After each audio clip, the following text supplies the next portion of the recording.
What's up, everybody? Just leaving the Nevada Coin and Jewelry. You know, it's like Groundhog Day around here. You know that. But yeah, funny story. I walked into the coin shop, and there were a couple of dudes in there, and they were buying stuff. And I sat down because every time somebody's at the counter, I just sit down in the chair and just wait, you know, patiently. And Nick and Laura said, "Hey, Jerry, you okay? You just want to wait?" I said, "Yeah, I'll wait. It's cool." And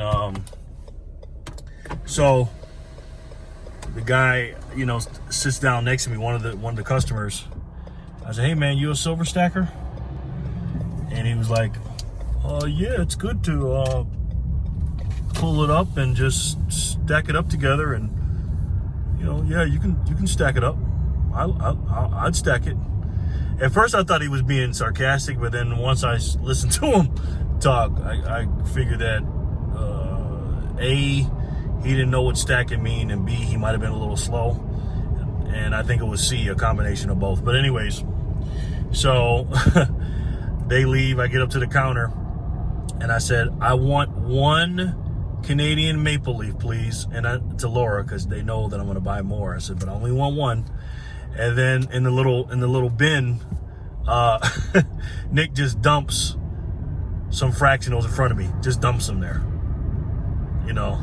And I said, "No, why you do that, man?"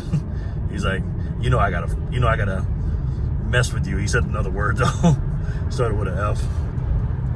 So I'm at the counter and stuff, and I'm looking. I said, "All right, well, I'll take this and that." Then this other guy came in. He sounded like he was from maybe Yugoslavia or something. He was a truck driver. And this is why I love going into coin shops, guys. And he spent over $3,000, or about $3,000. He got 95 ounces. He got a roll of maple leafs, some kangaroos, I think a roll of buffaloes or something, and something else. He got a total of 95 ounces. And we got to talking. He was asking Nick, he's like, "What's up with this, man? You know, why are the premiums so high, and when are they going to go down?" And Nick said the premiums will probably go down as soon as spot price goes up over 30. He says that this is what it's going to be selling for now on. You know, silver's going to be selling for over $30, no matter what. So even if it does go back down to $2 or $3 for the premiums, the spot price will be over 30. So he says because of the paper contracts and, you know, the Reddit stuff with the silver squeeze, the Wall Street stuff, and the supply is low as far as, like, not the supply of silver overall, but the supply of the dealers getting it, and the mines, you know, it's just a combination thing. The mines not mining stuff for a while, and then, like you said, the Reddit stuff, the silver squeeze, people, you know, ran in and emptied people's pipelines out and stuff like that. So it's a combination of that stuff. And it was cool to listen to him talk, the customer that bought all that stuff, because he's from overseas, and he was talking about how he bought overseas, and also he goes to Houston and buys and stuff like that. And you know, he's a well-traveled man. And I said, "What do you like, gold or silver?" He says, "My wife buys gold and I buy silver."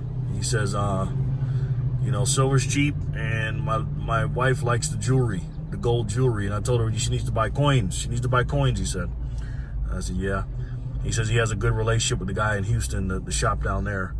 And he was telling me that, you know, it's the best savings account he ever had. He said the reason he comes in every payday, every week or two, and spends money is because he says he can't save the fiat, the cash, the currency.